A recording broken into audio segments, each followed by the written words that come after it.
Okay, hi guys. So today I'm going to just take the opportunity to finally do part 2 of my talk on rapport and narcissistic abuse. And I'm going to do an entirely separate video about the whole issue of personality disorders. I'm going to give, I'll go a little bit deeper today, but I'm going to save a lot of this to talk about in a future video. But today I'm going to give an update about the story of my friend that I told in part 1, because my friend had a bunch of stuff happen and it was very predictable. And I'm kind of processing the whole issue of narcissistic abuse right now, and because I'm having one of the worst narcissists from my past is trying to suck me back in. And I haven't talked to her for at least 15 years now. It's been well over a decade. And she's trying to hoover me back in with bribery and dangling the carrot of inheritance. And so it just kind of triggered me this past week into thinking about this whole subject again, because a lot of what I've learned about this subject came from experience. And we're having a quiet revolution right now where a lot of people are becoming far more aware of this issue. And we're seeing this fallout from, the Weinstein scandal and the whole #MeToo, which I think is more about narcissistic abuse than it is about gender. But everyone wants to make it about gender, and I find, of course that's a factor.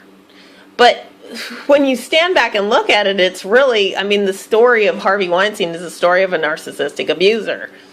And the way that people react to narcissistic abusers, the way that people clam up, the way that people don't protest in the moment, that's the spell that's being broken through a lot of the work people are doing around the awareness of this entire subject.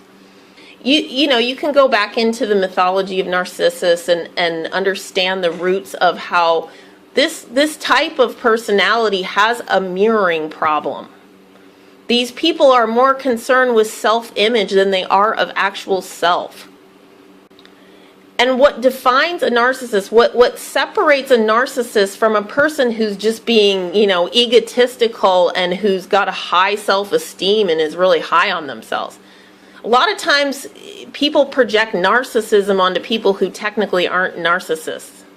Or maybe they are somebody who has a lot of narcissistic behavioral traits. But what really defines a narcissist is their complete inability for empathy.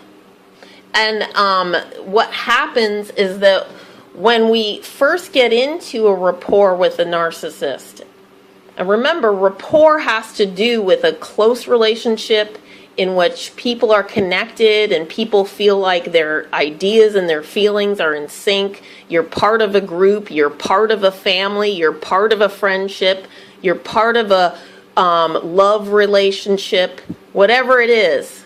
You've developed a rapport with this person. So the rapport that you have with a true narcissistic abuser is false. It's again, it's about that self-image. You have this image of a rapport. And a lot of people have asked me, well, what about all of these empaths out there? Isn't an empath a person who has all this empathy and the ability to sense the feelings of others? Why is it that empaths constantly fall for narcissistic abusers? Because the narcissists are really good at faking empathy, but the reason they're really good at that is because what the narcissist is doing is they're mirroring. They're mirroring your own energy back to you. So the empathy that you see in the narcissist is your own. And again, it comes back to you feel this energetic connection, you feel the rapport. And it's a lie. And once a narcissist has you in that rapport, then they have that connection to you that allows them to begin their vampirizing process.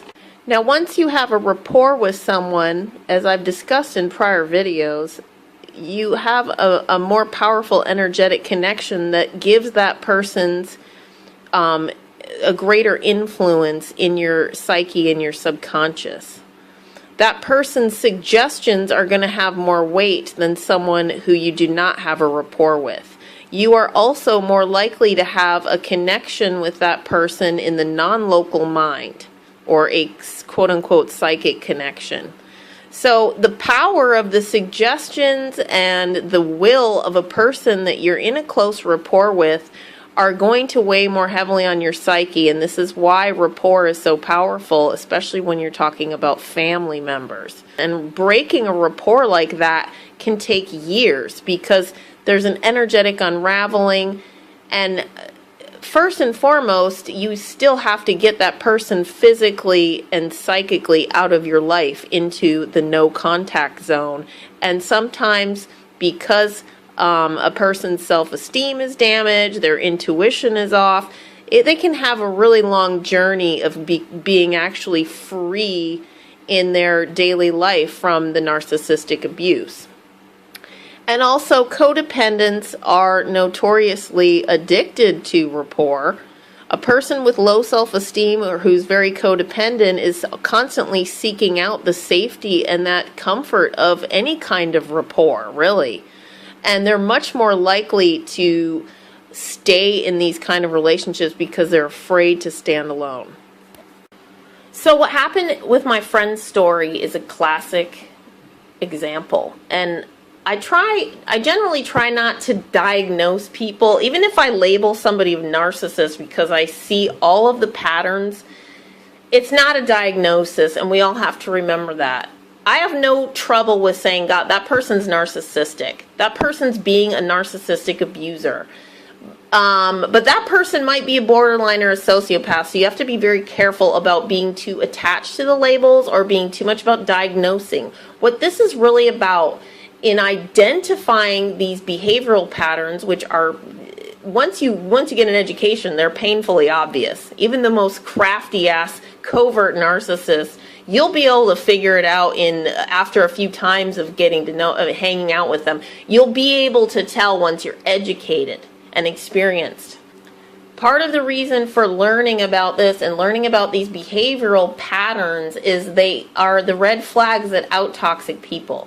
Now, when my friend got a job with his boss, which I told about in the part one, the boss outed himself as a narcissistic abuser. He's classic malignant narcissist, textbook kind of patterning. And so I told my friend, I'm like, this is not going to end well. You need to find another job. My friend already knew that. By the end of my talk last time, my friend knew this wasn't going to work out. This guy's an asshole. I have to find another job. So I think a few weeks went by, at least a week or two, and at some point, the tension is always there with these people. You can never relax. They're always data mining you. They're always trying to figure out how to get to you and control you. And like I was talking about earlier with my family member, money's one of their favorite tools. And our entire financial system, in my opinion, is screwed because of this narcissist codependent dynamic that is going on in our society. And yes, the majority are codependents, the vast majority. But a lot of these codependents are mirroring the narcissist, trying to act like them so they can make it in the corporate world. So my friend's boss continued to talk down to him. Criticism and devaluation, and not unconstructive criticism, and devaluation, and talking down, smearing you, playing victim if you react. These are all the kind of, you know that you're dealing with a narcissist because almost every time you have to deal with them, your solar plexus goes tight. That's where that rapport usually is happening, is at that solar plexus level. That's where a lot of the so-called courting happens, but it's also that energetic center of your ego. You want to protect your ego from these people. You're automatically going to feel that clamp down in the solar plexus. That doesn't necessarily mean you're dealing with a narcissist, but my friend and I were talking about his tight solar plexus. And you know, it really had a lot to do, I think, with this situation with his boss. And So my friend was at work, and over time, in order to game him, the boss had continuously put more and more work on top of my friend's plate, while the other employees were allowed to slack a lot more. So at one point, my friend has so much work that he can't do it. He can't do it because his coworkers aren't helping him. Boom, everything goes to shit.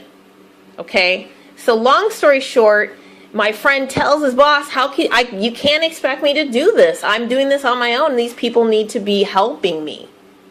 The boss screams at him and ends up telling him that he's never going to amount to anything and fires him on the spot. My friend's like, great, see ya, right? So my friend's car is parked in the parking lot of the workplace, and it's locked inside of the parking lot.